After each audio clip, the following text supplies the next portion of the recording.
El regne animal, conegut com Animalia, inclou tots els animals.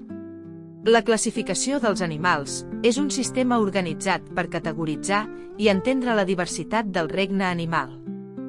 El regne animal. Classificació segons l'hàbitat. Els animals aquàtics són els que viuen en grans masses d'aigua. Es poden dividir en subcategories segons si són marins o d'aigua dolça. Subaquàtics. Els animals que viuen en coves subaquàtiques o zones fosques dels oceans. Els animals terrestres són els que viuen principalment a la terra. Es poden dividir en subcategories segons si habiten boscos, deserts, praderies o muntanyes. Subterranis. Els animals que viuen sota terra o passen molt de temps en túnels o coves. Aeris. Passen la major part del seu temps volant o en arbres. Els animals polars són els que viuen en regions polars o molt fredes. Es poden dividir en subcategories segons si viuen a l'Àrtic, com l'ós polar, la guineu àrtica, el llop àrtic, la morsa, la foca anellada o la beluga. I els que viuen a l'Antàrtida, com els pingüins, les foques o les balenes. Classificació segons el tipus de nutrició. Els herbívors només s'alimenten de vegetals. Els carnívors només s'alimenten de carn. Els omnívors s'alimenten de carn i vegetals. Classificació segons la reproducció. Els animals vivípars desenvolupen les seves cries dins del cos de la mare, que les alimenta fins que neixen. Els animals ovípars ponen ous que es desenvolupen i eclosionen fora del cos de la mare. Els animals ovovivípars ponen ous que es desenvolupen i eclosionen dins del cos de la mare, de manera que les cries neixen vives. Classificació segons el sistema circulatori. En el sistema circulatori obert, la sang és bombada pel cor cap a cavitats corporals obertes, on banya directament els òrgans i teixits. En el sistema circulatori tancat, la sang està sempre confinada dins de vasos sanguinis que formen un circuit tancat des del cor cap als òrgans i teixits i de tornada al cor. Classificació segons la temperatura corporal. Els animals de sang freda, també coneguts com ectoterms, són aquells que no poden mantenir una temperatura corporal constant per mitjans interns i depenen de la temperatura ambiental per regular la del seu cos. La temperatura corporal d'aquests animals varia amb la temperatura del seu entorn. Hi ha diversos grups d'animals de sang freda, incloent rèptils, amfibis, peixos i invertebrats.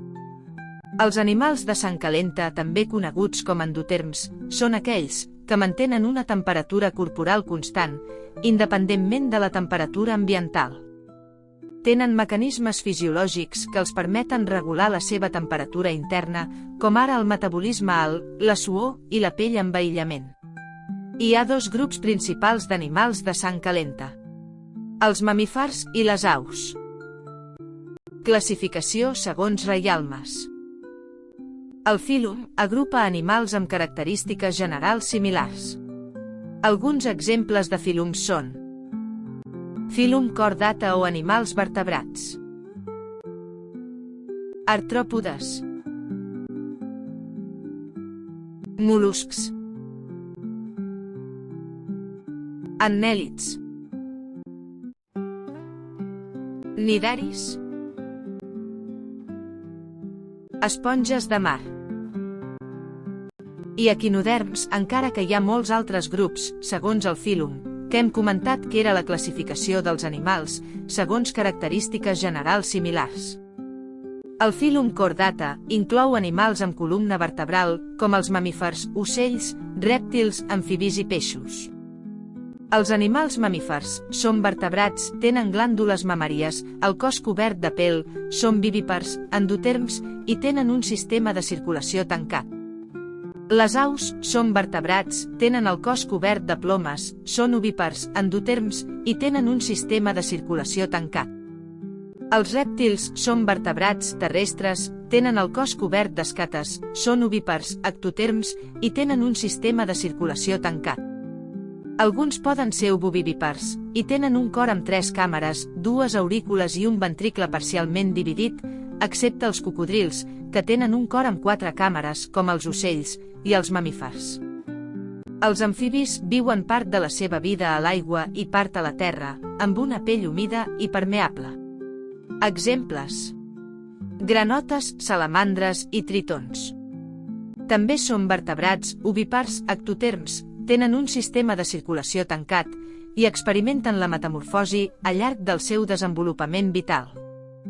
Els peixos amb aletes radiades són peixos amb aletes suportades per raigs rossis.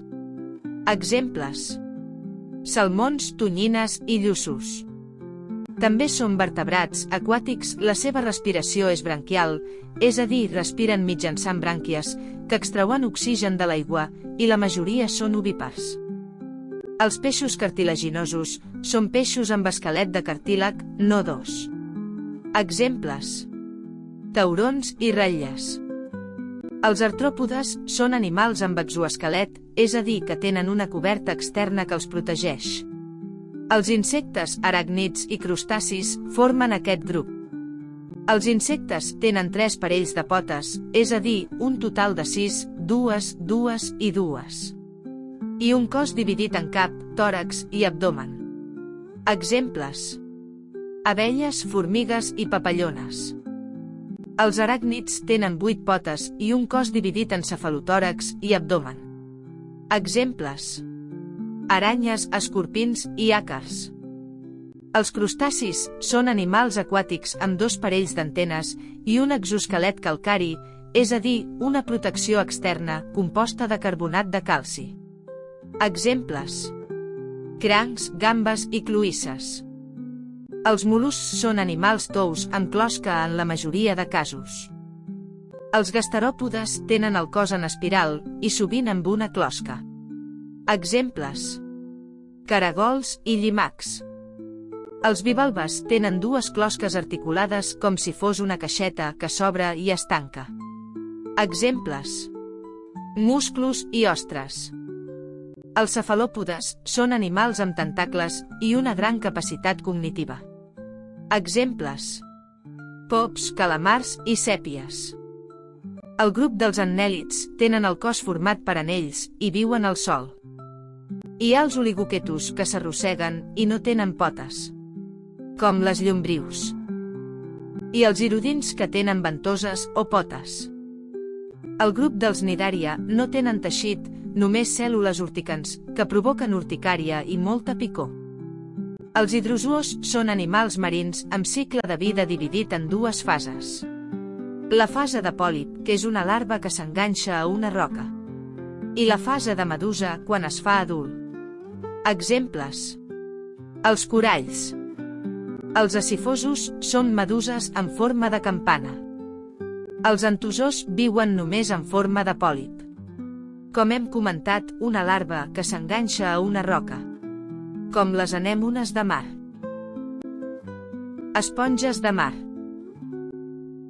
Els equinoderms són un grup d'animals amb simetria radial, és a dir, que tenen 2 eixos de simetria. Hi ha els que tenen braços, com les estrelles de mar. I els que tenen una closca esfèrica i espines, com els eriçons.